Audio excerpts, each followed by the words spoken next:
Good morning, જય શ્રી કૃષ્ણ, હર હર મહાદેવ. કેમ છો બધા? મજામાં જશો ભાઈ? ખાઓ પીઓને મજાની લાઈફ. ભાઈ તમને અમારો કાલનો અષાઢી બીજનો જે છે ને રથયાત્રાનો બ્લોગ કેવો લાગ્યો કમેન્ટ જરૂરથી કરજો. અને ભાઈ ઘણા લોકોએ આપણો એ બ્લોગ જોયો, તમારો ખૂબ ખૂબ આભાર ભાઈ અમારો બ્લોગ જોવા બદલ. ને 9:15 વાગી ગયા છે ને આવી જ રીતે અમારા બ્લોગ જોતા રહેજો. ચાલો નાસ્તા પાણી તો કરી લીધા છે, હવે આપણે વર્લ્ડ કપ છે ને એ ભરી લઈએ ને ઓફિસે જવાનો ટાઈમ થઈ ગયો છે. ને આજનું છે ને ભાઈ આપણું બપોરનું લંચમાં છે ને ચણાનું શાક છે, ઓલવેજ ચેવડો, છાશ, ગુજરાતીને છાશ જોઈએ જ તે એ પાકું જ છે. અને ઘણા લોકો છાશ નથી પીતા, એટલે કે અમારા ઓફિસે આવતા હોય ને ઘણા લોકો છાશ ન પીવે, ગુજરાતી લોકો વધારે છાશ પીવે. ચાલો બાકી મળીએ ઓફિસે જઈને. આજે છે શુક્રવાર, લાસ્ટ દિવસ છે, પછી 2 દિવસની રજા છે. અને ભાઈ મનીષા આપે નવી નવી જે રાખડીની ડિઝાઇન લાવી છે એની વાત જવા જોઈએ યાર. જો કેટલા એવી મસ્ત મસ્ત પેન્ડલ આવ્યા છે. જો આ ફેર બહુ મોંઘા માલી રાખડી એવી છે બનાવવા માટે. જો આ મહાદેવનું મસ્ત પેન્ડલ છે, ડાયમંડ વાળું ફિનિશિંગ એક નંબર છે. આવડું આ જો છે, બહુ સુપર રાખડી એવી છે. આ ફેરે એક નંબર છે ભાઈ. જો છે મસ્ત મજાની રાખડી એવી છે. હજી બીજા 2-3 પ્રકારના પેન્ડલ છે આમાં. જો આ ઓમ વાળું બહુ જોરદાર છે. ક્યાં યાર ઉલટું છે. હા જો મસ્ત પેન્ડલ છે ભાઈ, એને એકદમ એક નંબર ફિનિશિંગ વાળી છે, મસ્ત વસ્તુ છે. ડાયમંડનું ફિનિશિંગ એક નંબર છે ભાઈ. મોંઘામાની રાખડી છે પણ કામ મળી ગયું છે હમણાં થોડાક ટાઈમ ટાઈમ જાય ને એવું. ચાલો બાકી 9:15 વાગી ગયા છે, નીકળીએ ઓફિસ તરફ જવા માટે. અને મળીએ સીધા આપણે ઓફિસે જઈને, તો બ્લોગમાં બન્યા રહેજો.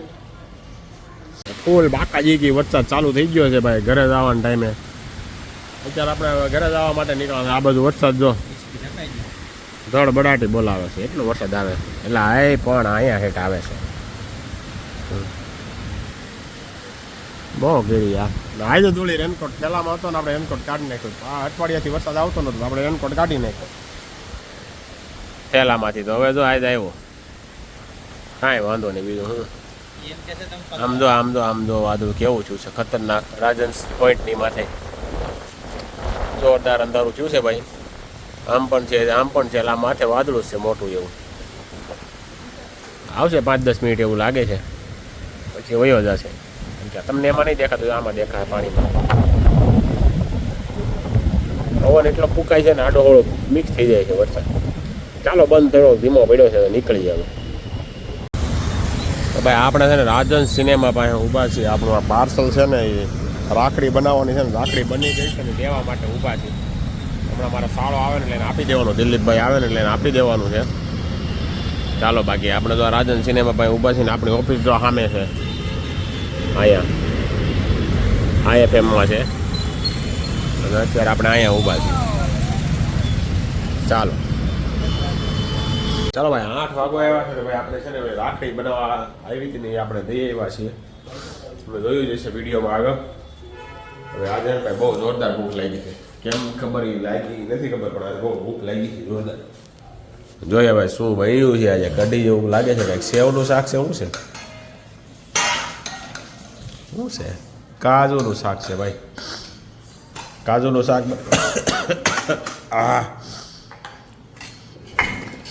કાજુનું શાક બનાવ્યું છે ભાઈ. કાજુ કરી, કાળા કાજુ છે એટલે તળેલા હોય એવું લાગે છે. ઘીમાં તળીને બનાવેલું છે ભાઈ. બાને ફોન કર્યો ને એ ગયા કે નહીં? બાને ખાઈને ફોન કરી દે ને બાને. કે કાલે સવારે મારા મમ્મી છે ને દેશમાંથી આવે છે, મારા મામાના છોકરાનો ચાંદલો છે ને એટલા માટે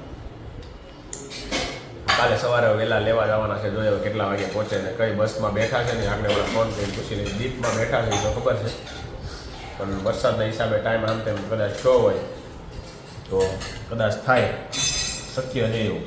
વરસાદ અત્યારે આપણે ત્યાં પડ્યો પણ ગામડે તો નથી પડ્યો, પણ નક્કી ન હોય તો ક્યારેક પડ્યો હોય તો ગયો હોય એ રીતનું હોય કાંઈ. ચાલો ભાઈ આપણું શાક ને એવું ઠરી જાય ને એ પહેલાં જરાક જમી લઈએ ને પછી મળીએ તમને. હવે તેમાં નીવા બેન હજી નથી આવ્યા, એ બસ હવે આવતા જાય છે 5-10 મિનિટની અંદર. ચાલો કેવું છે શાક તાર મમ્મીએ બનાવ્યું એ? જો ને એને અત્યારે હારવાર એક તો વિડીયો હાલે ને હારવાર હું ચાલુ કર્યું. અહીંયા જીયાનભાઈ રિવ્યૂ આપે એનો મહત્વનો માસ્ટર શેફ. જો